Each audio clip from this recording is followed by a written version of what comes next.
अस्सलामुअलैकुम जनाब बेलियो सजनों प्यारो तो मित्रों। अच्छा अज ना मैं एक स्पैशल अपने भाई जिमीदारां वास्ते ना एक चीज़ सोलर दे बारे दसन लगा कि असी मोटर चलाने ते उनके चक्कर यानी कि पुट्ठे चल जाते हैं, जिन समझ लो बैक चल जाते हैं। अच्छा उनके वास्ते मैं एक ना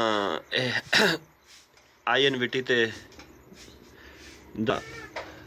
उस चीज़ का तरीक़ेकार ये वे कि सब तो पहले असी जाना है जी, यानी कि अगर साड़ी मोटर दे चक्कर गलत चल रहे हैं यानी कि बैक चल रहे हैं तो उनके वास्ते सब तो पहला तरीक़ेकार है कि असी P7 जाना है, P7। ठीक है, असी P7 चले जाने इस गोठ वाले बटन में मड़ना जिंदे ते PRG लिखा है।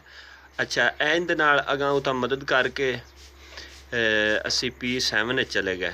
ठीक है, अगे इंटर वाले बटन में दबा लिया, सिर्फ थोड़ा जा मतलब है ना जी पॉइंट है। अच्छा जी ए जाके असी अगे चले गए P3 दे विच। ठीक है, P3 दे विच चले गए। ठीक है, 3 जाके जी असी इंटर किया, इत्थे 0 लिखा होना है।